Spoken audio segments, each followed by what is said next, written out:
नमस्कार दोस्तों, मेरा नाम है विमल सिंह बालाजी। स्टडी अड्डा में आप सभी का स्वागत है। बीपीएससी टीआरई 3.0 री एग्जाम को लेकर लगातार टॉपिक वाइज प्रश्नों की प्रैक्टिस करा रहे हैं। इससे पहले हमने भूगोल, विश्व भूगोल के उत्तर का जो टॉपिक देखा था, नहीं देखा हो साइड में बटन वीडियो मिल जाएगा। आज का हमारा टॉपिक है, 3 टॉपिक बेसिकली। छठा नंबर का टॉपिक है ज्वालामुखी और भूकंप। 7वां नंबर का टॉपिक है अफवाह और नदियों के किनारे स्थित नगर। और 8वां नंबर का टॉपिक है महासागर और महासागरीय जलधाराएं। स्टार्ट करेंगे टॉपिक नंबर 6 से, जो कि है ज्वालामुखी और भूकंप। और पहला ही क्वेश्चन अगर देखेंगे तो 12/2/2023 में आया हुआ है बीपीएससी 68th वाले में, कि कौन सा विश्व का सबसे बड़ा ज्वालामुखी है जो कि पिछले 38 वर्षों में पहली बार फूटा था। एक चीज यहाँ पर और देख पा रहे हैं कि विश्व का सबसे बड़ा ज्वालामुखी, एक मतलब जीके जीएस का भी क्वेश्चन इसमें पूछा गया। तो हलेकाला, माउंट सेंट हेलेंस, मोना लोआ, या कौन सा होगा?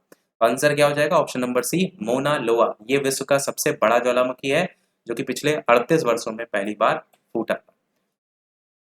अगर स्थान की बात करते हैं तो हवाई द्वीप, ये आपको याद रखना है। मोना लोआ उन 5 ज्वालामुखियों में से एक है जो मिलकर हवाई द्वीप बनाते हैं। तो ये हवाई द्वीप समूह का सबसे बड़ा दक्षिणी द्वीप है।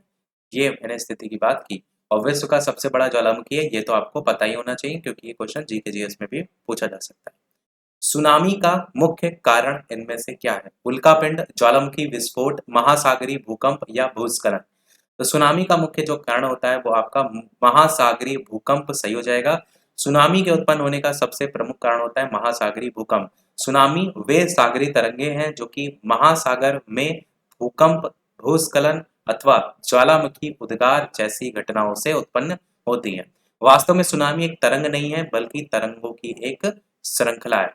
यहाँ पर आप भूकंप भी मान सकते हैं, भूस्खलन भी, और ज्वालामुखी उद्गार, ये सब इसके रीजन में आपका आ जाएगा। तो वही पूछा गया था मेन कारण क्या होता है, तो महासागरीय भूकंप आपका सही होगा। वैसे तो ऑप्शन में देखेंगे तो ज्वालामुखी विस्फोट भी दिया गया है और यहाँ लिखा भी है ज्वालामुखी उद्गार भी इसके लिए जिम्मेदार होता है, पर यहाँ पर एक शब्द जोड़ दिया गया, मुख्य कारण। इन सभी में मुख्य कारण आपका भूस्खलन भी आ रहा है, परंतु इन सभी में जो सबसे प्रमुख कारण है वो है महासागरीय भूकंप। समझ गए होंगे। अगला क्वेश्चन देखते हैं। विश्व के 80% सक्रिय ज्वालामुखी इनमें से किन पेटियों में पाए जाते हैं? अंध महासागरीय, मध्य महाद्वीपीय, परिप्रशांत पेटी, हिंद महासागरीय, और इस तरीके से ऑप्शन दिए गए हैं कि कौन सा यहाँ पर जो है वो सही होगा। आंसर सेकंड और थर्ड सही होगा। सेकंड मतलब मध्य महाद्वीपीय पेटी, थर्ड परिप्रशांत पेटी। विश्व का 80% सक्रिय ज्वालामुखी इन्हीं दोनों स्थानों पर देखने को मिलते हैं, मध्य और परिप्रशांत पेटी। तो जिन ज्वालामुखी से लावा, गैस आदि निरंतर निकलते रहते हैं उसको कहते हैं सक्रिय ज्वालामुखी। 80% सक्रिय ज्वालामुखी मध्य महाद्वीपीय पेटी और परिप्रशांत पेटी में पाए जाते हैं। भारत का एकमात्र सक्रिय ज्वालामुखी बैरन द्वीप पर है, जो कि अंडमान द्वीप के उत्तर पूर्व में स्थित है। और यही अगर बात की जाए संसार का सबसे बड़ा, तो संसार का सबसे ऊंचा सक्रिय ज्वालामुखी है कोटोपैक्सी, इक्वाडोर, दक्षिण अमेरिका में। हवाई द्वीप में आपका स्थित है, जिसका नाम है मोना लोआ। इसके अलावा भूमध्य सागर में आपका स्थित है स्ट्रोम्बोली, ये बहुत पूछा जाता है भूमध्य सागर का। इसके अलावा मैक्सिको में है पोपो कटेपेटल सक्रिय ज्वालामुखी।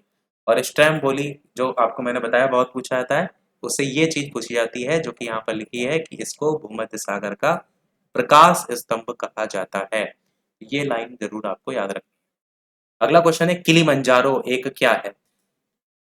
देखिए, हिंदी टर्म कितना कठिन है, आग्नेयगिरी, परंतु यही इंग्लिश टर्म की बात करते हैं तो वॉल्केनो। वॉल्केनो आपने बेसिकली सुना होगा।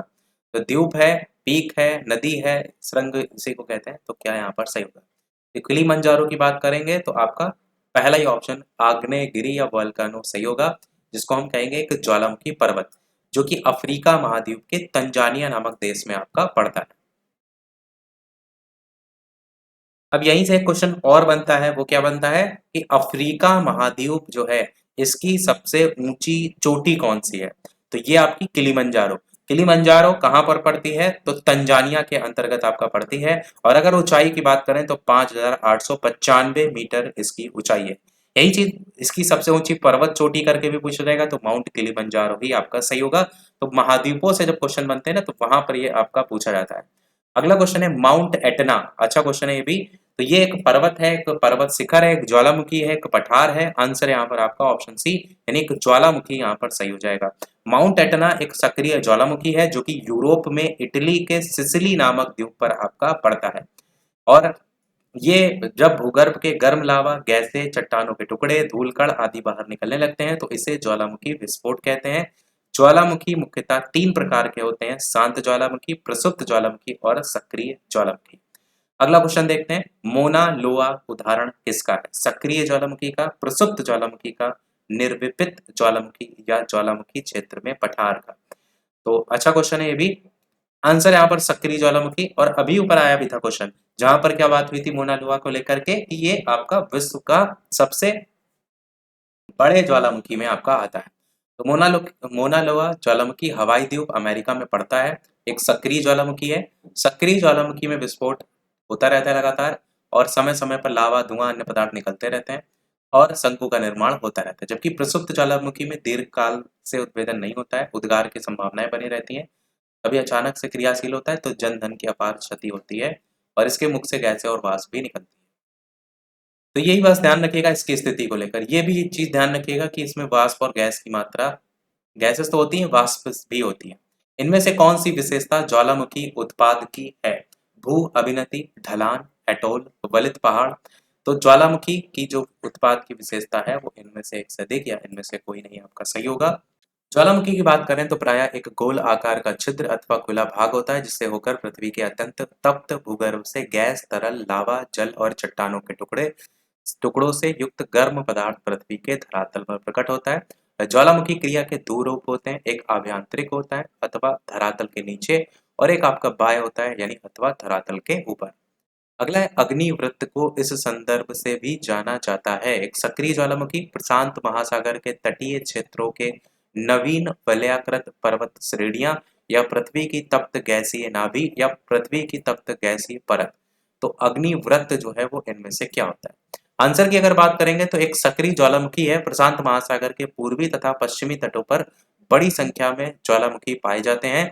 ये एक विस्तृत पेटी है जिसे प्रशांत महासागर का क्या कहा जाता है? अग्नि वलय कहा जाता है। इस पेटी का विस्तार जो है वो दक्षिण अमेरिका के हॉर्न अंतरीप से लेकर के उत्तर अमेरिका के अलास्का तक फैला हुआ है। तो स्थिति भी आप इसकी याद रख सकते हैं। पश्चिमी तट पर इसका जो विस्तार है वो एशिया के पूर्वी तट के साथ साथ है। यहाँ पर जापान, फिलीपींस और पूर्वी द्वीप समूह तक ये फैली हुई है।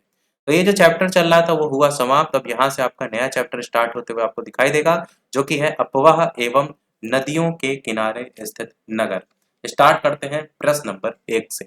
पहला प्रश्न, निम्नलिखित में से कौन सी नदी, अच्छा ये भी जो क्वेश्चन करा रहे हैं टीचिंग में पोर्शन में जो यहाँ से क्वेश्चन आए होंगे वो लास्ट में देखेंगे। तो इनमें से कौन सी नदियां हैं? विक्टोरिया और Chad, Murray Darling, Suez, Panama, Erie, Huron, कौन सा सही होगा? आंसर की अगर बात करेंगे तो बी ऑप्शन मरे डार्लिंग आपका सही हो जाएगा, जो कि ऑस्ट्रेलिया की प्रमुख नदियां हैं। अब आप कहेंगे विक्टोरिया क्या है? तो विक्टोरिया बेसिकली झील है, नदी नहीं है। तो विक्टोरिया और चार्ड अफ्रीका महाद्वीप में स्थित झीलें हैं। ईरी तथा ह्यूरन जो कि ऑप्शन डी में दे रखा है, ये कनाडा और अमेरिका की सीमा के मध्य स्थित झीलें हैं। ये आपको स्थिति पता होना चाहिए कि कौन सी झीलें कहाँ पर जो है आपकी पड़ती हैं। तो ये आपका हो जाएगा। स्वेज और पनामा की अगर बात करते हैं तो ये आपकी कृत्रिम नहरों के रूप में जानी जाती है। स्वेज नहर से सबसे ज्यादा क्वेश्चन यही बनता है कि किससे किसको जोड़ती है।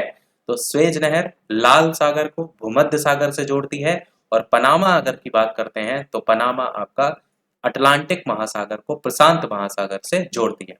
स्व भूला करके इसकी ट्रिक भी होती है। स्व से स्वेज नहर हो जाएगा, भू से भूमध्य सागर हो जाएगा, ला से लाल सागर हो जाएगा।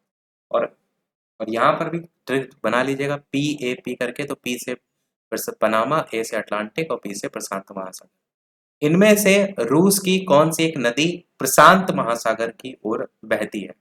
ओब, लीना, आमूर, येनिसी। आंसर की बात करेंगे तो आपका आंसर यहाँ पर कौन सा सही हो जाएगा? ऑप्शन नंबर सी यानी कि अमूर। अमूर की बात करेंगे तो रूस में बहने वाली ये नदी है जो कि प्रशांत महासागर की ओर बहती है।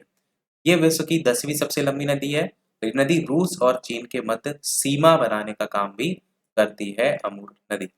ये ओब नदी की अगर बात करें, ऑप्शन में दे रखा है पहला वाला। तो ये ओब नदी, लीना नदी और येनिसी, ये सभी आर्कटिक महासागर में बहने वाली नदियां हैं। तो बाकी ऑप्शन कट जाएंगे क्योंकि बाकी सभी आर्कटिक महासागर, अमूर नदी आपकी प्रशांत महासागर। प्रसिद्ध नील नदी किससे संबंधित है? इराक से, इजिप्ट से, सीरिया से, ईरान से, कौन सा सही होगा? आंसर यहाँ पर इजिप्ट आपका ऑप्शन बी सही होगा। और नील नदी की जब बात होती है तो विश्व की सबसे लंबी नदी है। कई बार बता चुके हैं कि जब बड़ी नदी की बात होगी विश्व की तो अमेजन नदी है, परंतु अगर बात करते हैं नील नदी तो ये विश्व की सबसे लंबी नदी है। तो नील नदी दो सहायक नदियां श्वेत नील और ब्लू नील इससे मिलकर के बनी हुई है। श्वेत नील का उद्गम कहाँ से है? विक्टोरिया झील से है। और ब्लू नील का उद्गम कहाँ से? तो इथोपिया की ताना झील से होता है। अच्छा, एक चीज और हम आपको बता दें कि हमने कल आपका टेलीग्राम पर मैथ की कंप्लीट बुक जो है आपको भेज दी थी, RS अग्रवाल वाली। तो मैथ की अगर आप प्रैक्टिस कर रहे हैं तो उस बुक से कर सकते हैं। बाकी अभी वीडियो समाप्त होने के कुछ समय बाद एक जीके जीएस वाली भी बुक है, उसको भी हम आपको भेज देंगे। वो टेलीग्राम से आप डाउनलोड कर लीजिएगा। तो यहाँ पर बात करते हैं आगे। तो मिस्र को नील नदी का वरदान कहा जाता है, ये सभी आपको पता ही है।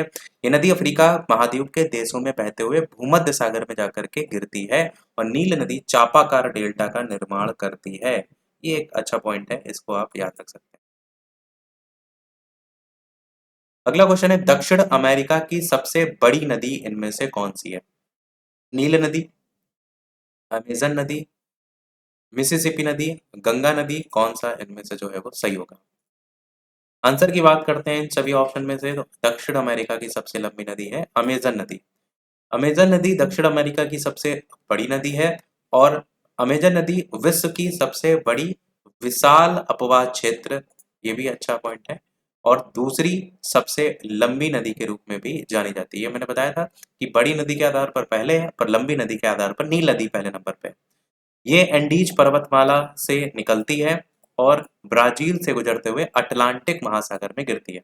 और विश्व की सबसे लंबी नदी आपको ऑलरेडी बताया था कि नील नदी है, वो तो आपको पता ही होना चाहिए। इस प्रकार गंगा भारत की सबसे लंबी नदी है और 2525 या 25-25 करके याद रखेंगे तो भी याद रख सकते हैं। ये है गंगा नदी की लंबाई भारत के अंतर्गत।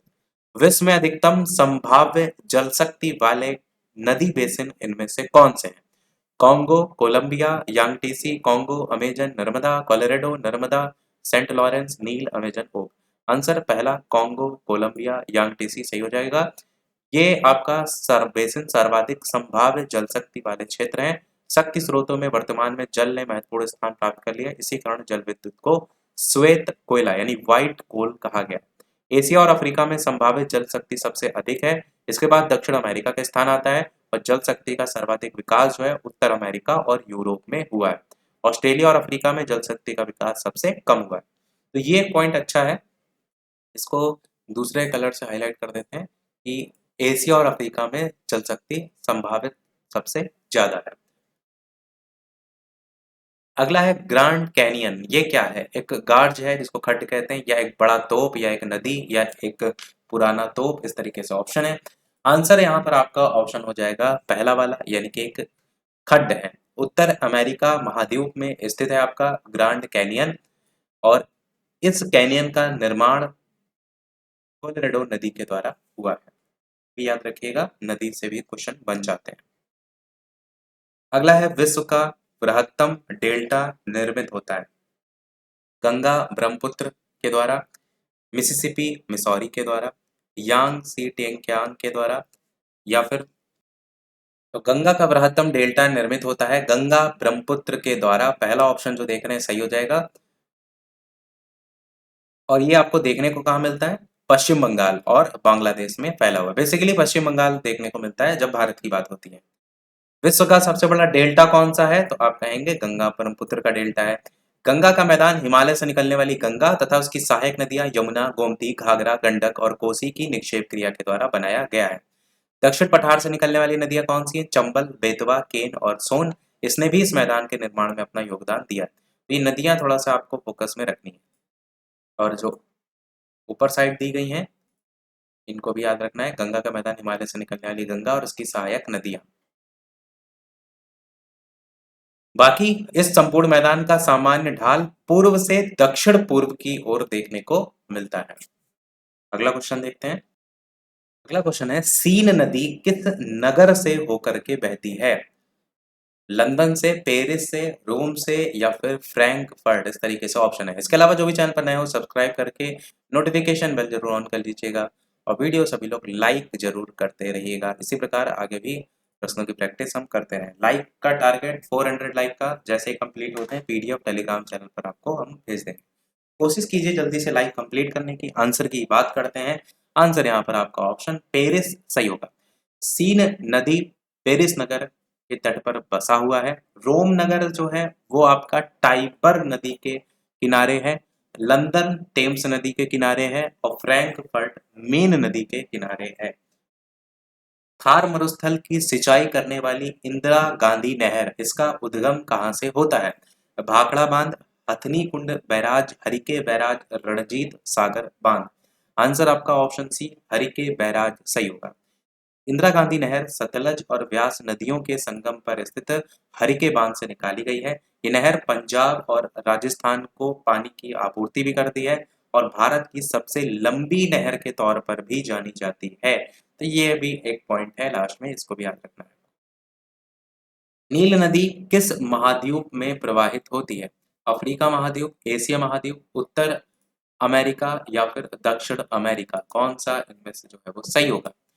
आंसर की बात करेंगे तो अफ्रीका महाद्वीप सही हो जाएगा। नील नदी मिस्र की सबसे प्रमुख नदी है जो कि अफ्रीका महाद्वीप के अंतर्गत पड़ती है। विश्व की सबसे लंबी नदी है और इस पर प्रसिद्ध है आपका आसवान बांध। ये एक एक्स्ट्रा पॉइंट यहाँ पर दिया गया है जो आपको याद रखना है। आसवान बांध आपका इस पर प्रसिद्ध स्थित है जहां से क्वेश्चन आपसे बन जाता है। अगला क्वेश्चन है निम्नलिखित सागर महासागरों में से कौन से पनामा नहर द्वारा जुड़े हुए हैं? लाल सागर, अंध महासागर, लाल सागर, भूमध्य सागर, हिंद महासागर और प्रशांत अंध महासागर और प्रशांत। आंसर आपका ऑप्शन डी यानी अंध महासागर तथा प्रशांत महासागर आपका सही हो जाएगा जो कि पनामा नहर से जुड़े हुए हैं। पनामा नहर मानव निर्मित एक जलमार्ग अथवा जलयान नहर है जो कि पनामा में स्थित है। प्रशांत महासागर तथा अटलांटिक यानी अंध महासागर को जोड़ती है और उत्तरी अमेरिका और दक्षिण अमेरिका महाद्वीप को पृथक भी करती है। वैसे पनामा नहर से ज्यादातर क्वेश्चन यही बनते हैं कि किससे किसको जोड़ती है। यहाँ पर जो क्वेश्चन बना है पनामा नहर द्वारा जुड़े हुए तो अंध महासागर प्रशांत महासागर यही आपका सही होगा। महाद्वीपों के संदर्भ में तो उत्तरी अमेरिका और दक्षिण अमेरिका। अगला है मिसिसिपी डेल्टा उदाहरण किसका है? चापाकार डेल्टा का या फिर अंगुलित या पंजक डेल्टा का या फिर ज्वार नदमुखी का या फिर रुडित डेल्टा? कौन सा सही होगा? आंसर की बात करें तो मिसिसिपी डेल्टा आपका ऑप्शन बी अंगुलित या पंजक डेल्टा का उदाहरण सही हो जाएगा। मिसिसिपी नदी का डेल्टा पंजाकार अंगुलित डेल्टा का उदाहरण है। निर्माण इसका उन बारीक कड़ों से होता है जो जल के साथ घोल के रूप में मिले रहते हैं जिनमें चूने की मात्रा अधिक होती है। इनके निर्माण के लिए नदी का वेग अधिक, निक्षेप पदार्थ बारीक और रंध्रहीन होना चाहिए। ऐसी नदी सागर में दूर तक प्रविष्ट होकर कई भागों में बंटकर अंगुलियाकार या पंजाकार डेल्टा का निर्माण करती है जैसे कि मिसिसिपी नदी का डेल्टा। तो यही है कि कई भागों में जब बट जाती है ना तो वो पंजाकार बना लेती है, वही चीज यहाँ पर डेल्टा का निर्माण होता है। अगला क्वेश्चन देखते हैं कि बारहमासी नदियों में जल कहाँ से आता है? वृष्टि, बर्फ के पिघलने से, आकाश से, जमीन से? अच्छा क्वेश्चन है। आंसर आपका हो जाएगा बर्फ के पिघलने से। बारहमासी नदियों में बर्फ के पिघलने से जल आता है। गर्मियों के महीने में पहाड़ों पर जमी बर्फ पिघलकर जल का रूप धारण करके नदियों में मिलती रहती है। एग्जाम्पल के लिए भारत की जैसे गंगा, यमुना, गंडक, कोसी, सतलुज, सिंधु आदि नदियां हैं जो कि हिमालय से निकलती हैं। ये नदियां गर्मियों में हिमालय की पिघली बर्फ से जल का प्रयोग करती हैं। अब यहाँ से हमारा नया चैप्टर स्टार्ट हो रहा है जो कि है महासागर और महासागरीय जलधाराएं, जिसमें सबसे पहला क्वेश्चन ही इंपॉर्टेंट है, सार गैसो सागर बहुत पूछा जाता है ये। तो सार गैसो सागर आपका हिस्सा है हिंद महासागर का, आर्कटिक महासागर का, उत्तरी अटलांटिक महासागर या दक्षिणी अटलांटिक महासागर। आंसर की बात करेंगे तो आंसर आपका सी यानी उत्तरी अटलांटिक महासागर। अटलांटिक में भी देखिए उत्तरी और दक्षिणी दोनों दे दिया ऑप्शन में इन्होंने ताकि आप कंफ्यूज हो। तो सार्गैसो सागर उत्तरी अटलांटिक महासागर में 20 डिग्री से 40 डिग्री उत्तरी अक्षांश तथा 35 से 75 डिग्री पश्चिमी देशांतर के मध्य चारों ओर प्रवाहित होने वाली जल धाराओं के मध्य शांत और स्थिर जल क्षेत्र है। सार्गैसो एक प्रकार की घास भी होती है जो जड़ विहीन होती है। इस घास को पुर्तगाली भाषा में सारगैसम कहते हैं जिसके नाम पर ही इसका नाम सारगैसो रखा गया है। तो ये आप ध्यान रखिएगा कि सारगैसो जो घास है उसके नाम पर ही इसका सागर का नाम रखा गया है। अगला क्वेश्चन देखते हैं, हिंद महासागर की प्रमुख जलधारा इनमें से कौन सी है? मोजाम्बिक धारा, गर्म धारा, फ्लोरिडा धारा, लेब्राडोर धारा, कुरेशियो धारा? कौन सा सही होगा? आंसर की बात करेंगे तो आंसर पहला मोजाम्बिक धारा सही हो जाएगा। मोजाम्बिक जलधारा एक गर्म महासागरीय धारा है जो कि हिंद महासागर में अफ्रीका महाद्वीप के पूर्वी तट पर मोजाम्बिक और मेडागास्कर के बीच प्रवाहित होती है। फ्लोरिडा धारा और लेब्राडोर धारा की एक बात करें तो दोनों अटलांटिक महासागर की धारा हैं, जबकि जो क्यूरोसियो धारा है वो आपकी प्रशांत महासागर की धारा है, वो भी गर्म जल धारा है। तो इसको भी आप यहाँ पर याद रख सकते हैं, क्यूरोसियो प्रशांत महासागर की गर्म जल धारा। अगला क्वेश्चन है, अड्डू प्रवाल द्वीप किस महासागर में पड़ता है? अटलांटिक, आर्कटिक, भारतीय या फिर पैसिफिक? आंसर की अगर बात करेंगे तो आंसर हो जाएगा ऑप्शन सी यानी कि भारतीय महासागर। अड्डू प्रवाल द्वीप हिंद महासागर के द्वीपीय देश मालदीव द्वीप समूह में स्थित एक द्वीप है। अड्डू मालदीव के सबसे पुराने आबादी वाले अटॉल में से एक है। अड्डू अटॉल, जिसे सीनू के नाम से भी जाना जाता है, मालदीव का सबसे दक्षिणी द्वीप समूह के रूप में जाना जाता है। अगला क्वेश्चन देखते हैं, तो इन निम्नलिखित सागरों में से किसमें औसत लवणता सबसे ज्यादा होती है? काला सागर, पीला सागर, भूमध्य सागर, मृत सागर? आंसर हो जाएगा आपका मृत सागर, जहां पर अगर बात करेंगे औसत लवणता लगभग 34% आपको देखने को मिलती है, जबकि सामान्य सागरी जो लवणता होती है वो आपकी मात्र 3.5% होती है। तो सोच लीजिए कितना ज्यादा जो है लवणता है, कितना ज्यादा इस मृत सागर में नमक नमक जो है वो घुला हुआ है, कितना ज्यादा खारा पानी है। तो यह समुद्र तल से 430 मीटर नीचे दुनिया का सबसे निचला बिंदु कहा जाने वाला सागर है। खारे पानी की सबसे निचली झील भी कहा जाता है और ये सागर अपने उच्च घनत्व के लिए भी जाना जाता है, हाई डेंसिटी। ये आपको जरूर याद रखना है, इसीलिए तैराक का डूबना यहाँ पर असंभव होता है। इतना ज्यादा डेंसिटी होती है कि इसमें जो तैरने जाते हैं वो डूबते ही नहीं है, तैरते रहते हैं। मृत सागर में मुख्यतः जॉर्डन नदी और अन्य छोटी नदियां आकर के गिरती भी हैं। अगला है, सागरीय लवणता का मुख्य स्रोत क्या होता है? नदियां, भूमि, पवन या ज्वालामुखी से निसृत राख? आंसर भूमि हो जाएगा। सागरीय लवणता का मुख्य स्रोत भूमि होता है। लवणता को प्रति हजार में व्यक्त करते हैं। समुद्री जल की औसत लवणता लगभग 35 प्रति हजार होती। समान खारेपन वाले स्थानों को मिलाकर खींची गई रेखा को समलवण रेखा कहते हैं। 15 से 40 डिग्री उत्तरी अक्षांश और 10 से 30 डिग्री दक्षिणी अक्षांश के मध्य सबसे अधिक लवणता देखने को मिलती है। सागरी जल की जो लवणता होती है उसमें सोडियम क्लोराइड का अधिकतम योगदान होता है। नमक NaCl इसी को कहते ही हैं। अरब सागर के पानी का औसतन खारापन कितने वैल्यू में देखने को मिलता है? पीपीटी में वैल्यू 25, 35, 45, 55? आंसर हो जाएगा 35। अरब सागर के पानी का औसतन खारापन 36 पीपीटी पार्ट्स पर थाउजेंड ये जो है वो होता है।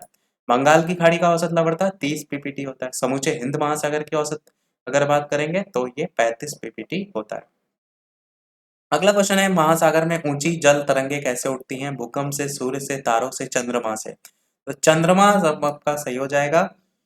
और सूर्य चंद्रमा से बहुत बड़ा है, किंतु चंद्रमा की आकर्षण शक्ति का जो प्रभाव होता है ना वो दुगना है, क्योंकि सूर्य की चंद्रमा की तुलना में दूर होना है। और जब सूर्य, पृथ्वी और चंद्रमा एक सीधी रेखा में होते हैं तो उनकी सम्मिलित शक्ति के कारण ही दीर्घ ज्वार का अनुभव किया जाता है। तो ये यहाँ पर आपको देखने को मिलता है।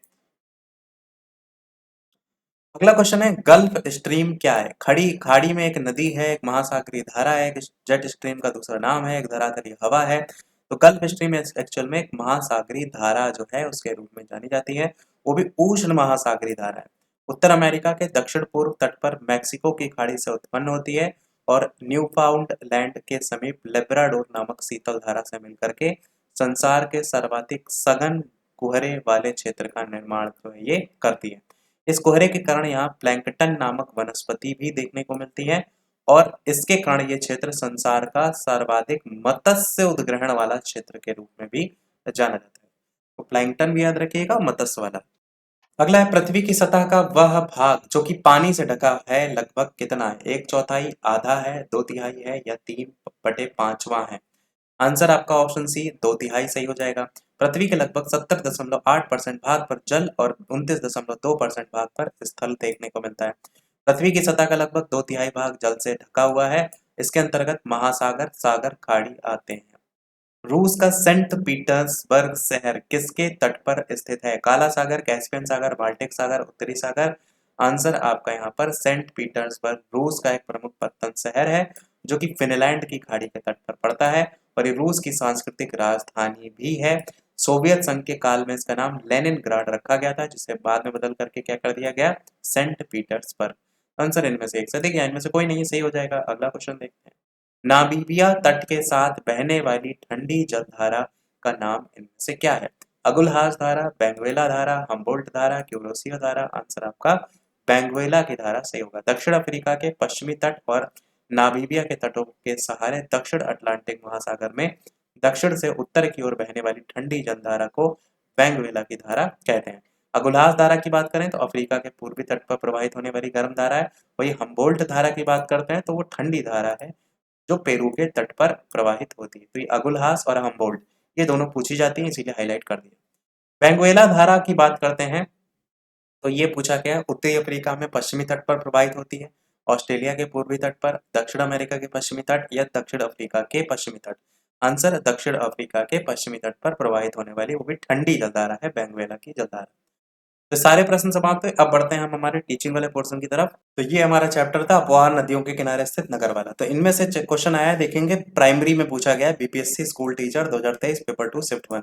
क्या क्वेश्चन आया था कि निम्नलिखित में से कौन सा कथन उत्तरी अमेरिका महाद्वीप की लेक सुपीरियर के संदर्भ में सही है? ये विश्व का खारे जल का सबसे बड़ा झील समूह है। ये कनाडा और यूएसए के मध्य भौगोलिक सीमा बनाती है।